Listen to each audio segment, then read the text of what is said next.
Hello friends, आप सभी का टॉक ऑन टेंडर्स में स्वागत है। Talk on tenders is represent by nationaltenders.com। आज हम बात करेंगे उद्यम रजिस्ट्रेशंस के बारे में।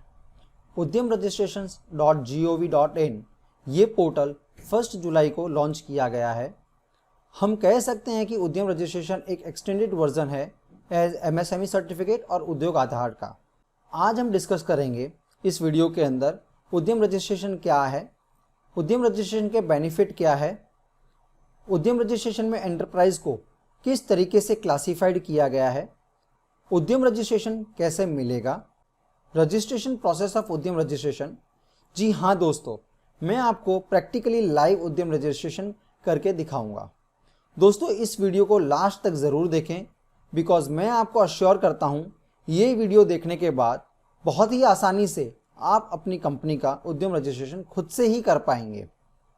चलिए दोस्तों, उद्यम रजिस्ट्रेशन क्या है?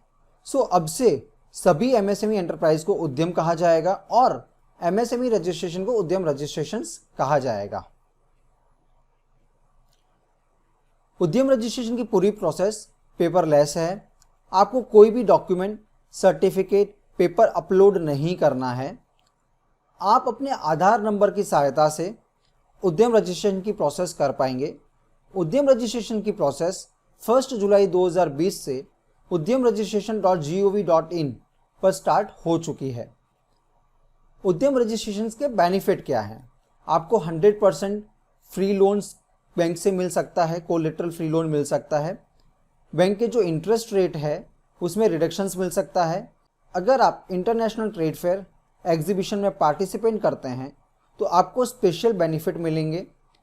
गवर्नमेंट टेंडर्स में EMD और टेंडर्स डॉक्यूमेंट के चार्जेस जो होते हैं उनमें एग्जम्पशंस मिल सकता है। सिक्योरिटी डिपॉजिट में वेवर मिल सकता है। पेटेंट रजिस्ट्रेशंस करने पर 50% सब्सिडी का बेनिफिट भी मिल सकता है। चलिए अब हम देखते हैं एंटरप्राइज को उनके turnover and plant and machinery में इन्वेस्टमेंट के आधार पर किस तरीके से माइक्रो, स्मॉल और मीडियम कैटेगरी में क्लासिफाइड किया गया है। दोस्तों, अगर आपका प्लांट एंड मशीनरी में इन्वेस्टमेंट 1 करोड़ से कम है एंड आपका टर्नओवर 5 करोड़ से कम है तो आपकी एंटरप्राइज माइक्रो एंटरप्राइज कहलाएगी। अगर आपका प्लांट एंड मशीनरी में इन्वेस्टमेंट 10 करोड़ से कम है एंड आपका टर्नओवर 50 करोड़ से कम है तो आपकी एंटरप्राइज स्मॉल एंटरप्राइज कहलाएगी।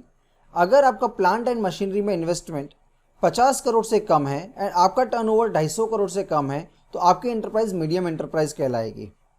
दोस्तों, आप अपना रजिस्ट्रेशन उद्यम registration.gov.in पर करवाकर अपनी कंपनी को माइक्रो, स्मॉल और मीडियम कैटेगरी में लिस्ट करवा सकते हैं।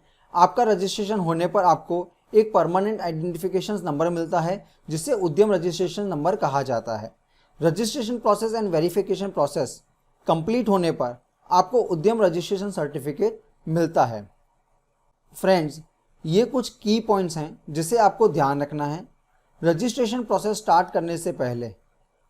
जैसे कि उद्यम रजिस्ट्रेशन करने के लिए जो फॉर्म आपको फिल करना है वो आपको उद्यम registration.gov.in पर मिलेगा।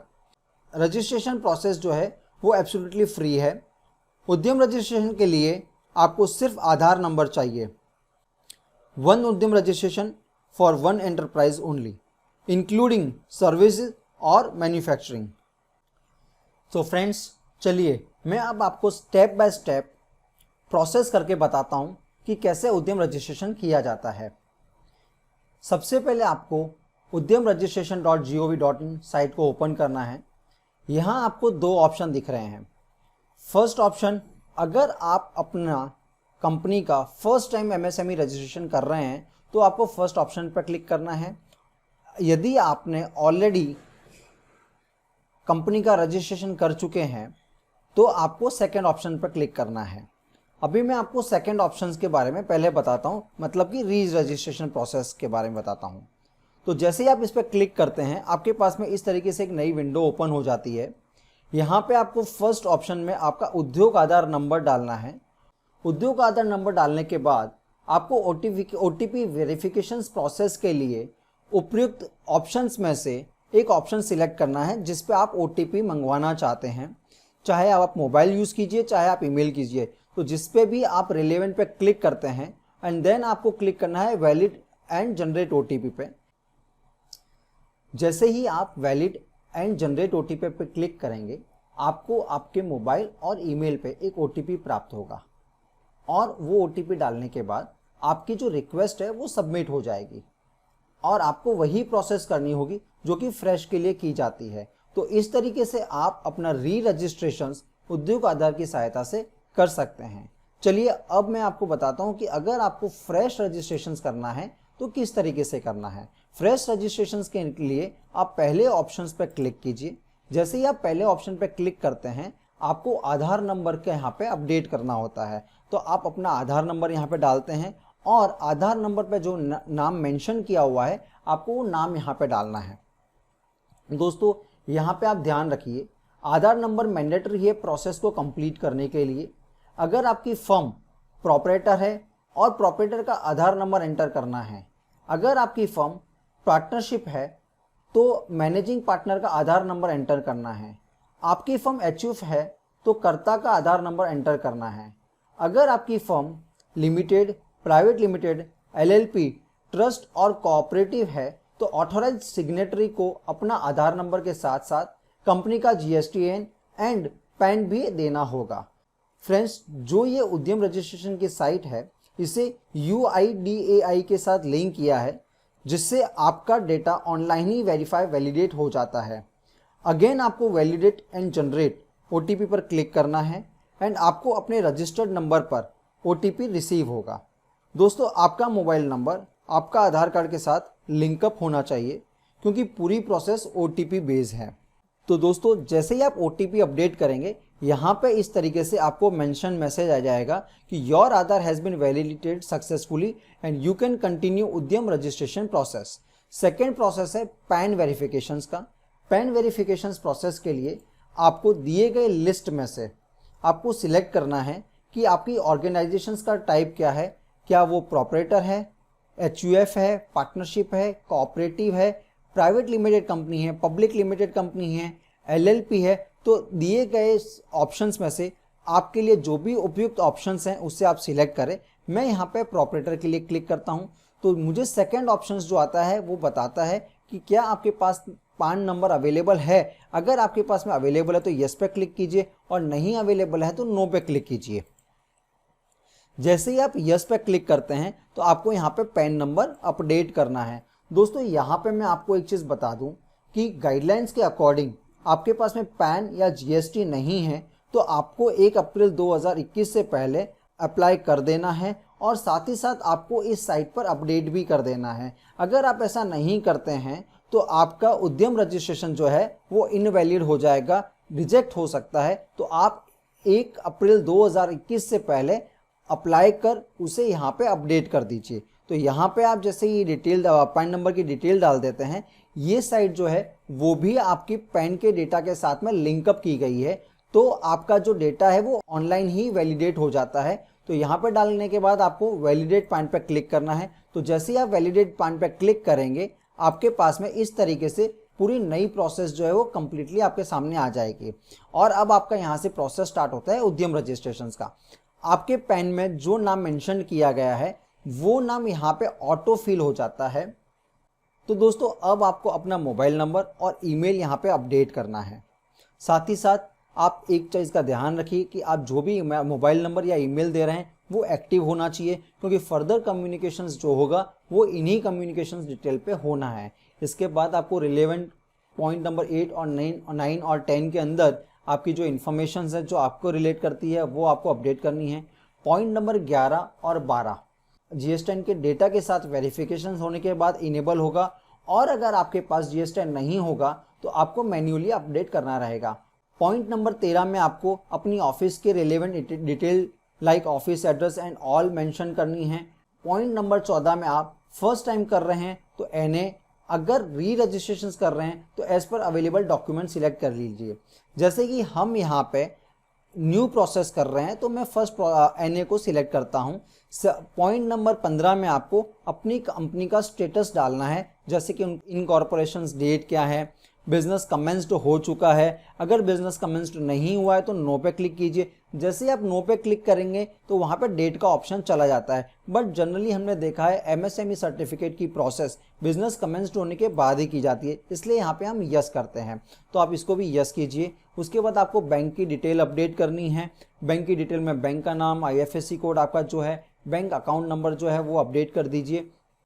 पॉइंट नंबर 17 में आपको अपनी कंपनी की एक्टिविटीज़ लाइक आप मैन्युफैक्चर करते हैं या सर्विस देते हैं या उसे अपडेट करना है।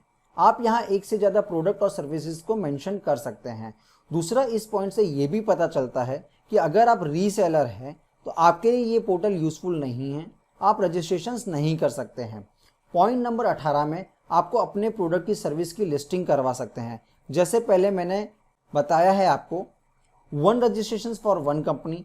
अगर आप एक से ज़्यादा सर्विस में डील करते हैं या आप एक से ज़्यादा प्रोडक्ट मैन्युफैक्चर करते हैं तो आप उनको अलग अलग लिस्टिंग कर सकते हैं।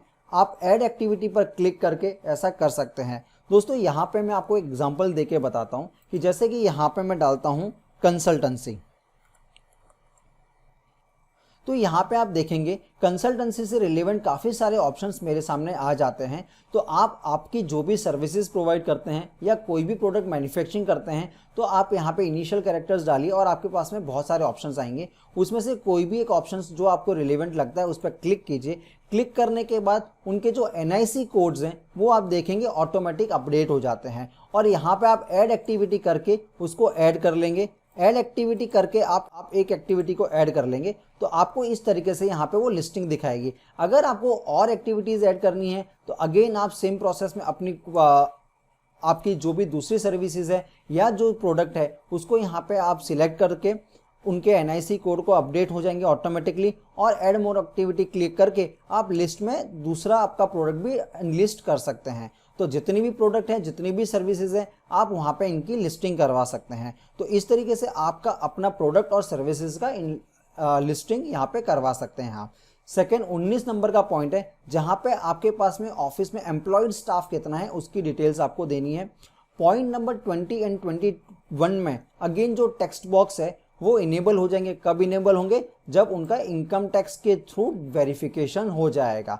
तो दोस्तों, जैसे मैंने आपको बताया कि ये साइट UIDAI के साथ भी लिंक है, ये साइट आपकी GSTIN के साथ भी लिंक है और ये साइट आपकी इनकम टैक्स के डेटा के साथ भी लिंकिंग है।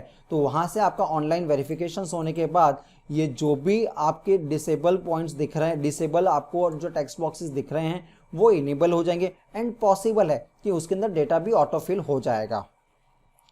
दोस्तों, पॉइंट नंबर 21 आपका जेम रजिस्ट्रेशन को दिखाता है। जेम जो है वो एक गवर्नमेंट का एक प्रोक्योरमेंट पोर्टल है। अगर आप वहाँ पे बिजनेस करना चाहते हैं तो आप यहाँ पे यस कीजिए, जनरली यस करना ही चाहिए।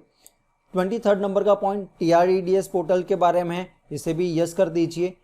पॉइंट नंबर 24 आपको डिस्ट्रिक्ट इंडस्ट्री सेंटर का सिलेक्शंस करना है। क्योंकि मैंने यहाँ पे कोई एड्रेस स्पेसिफाइड नहीं किया है इसलिए DIC का डिटेल्स मैं नहीं देख पा रहा हूँ, पर जैसे ही आप एड्रेस फिलअप करेंगे यहाँ पे रिलेवेंट DIC के सेंटर्स की डिटेल आ जाएगी जिससे आपको सिलेक्ट करना है। दोस्तों, आपने जो भी डेटा यहाँ फिल किया है उसको पूरा का पूरा एक बार वापस से चेक कर लीजिए एंड उसके बाद आपको सबमिट पे क्लिक करना है। जैसे ही आप सबमिट पे क्लिक करेंगे आपको रिलेवेंट मोबाइल पे आपको OTP जनरेट होगा। वो OTP को आप जैसे ही डाल देंगे आपका जो ये एप्लीकेशन है उद्यम रजिस्ट्रेशंस का वो सबमिट हो जाएगा और वैलिडेट होने के बाद आपको उद्यम रजिस्ट्रेशन सर्टिफिकेट आपको प्राप्त हो जाएगा। तो दोस्तों, उम्मीद है आपको उद्यम रजिस्ट्रेशन की पूरी प्रोसेस अच्छे से समझ आ गई होगी। टेंडर के संबंधित कोई भी प्रॉब्लम और एडवाइस के लिए हमें संपर्क करें। Be vendor, bid tender with national tenders.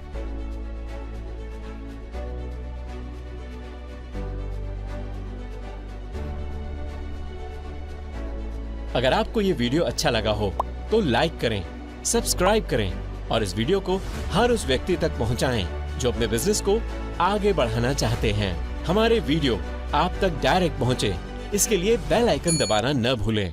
धन्यवाद।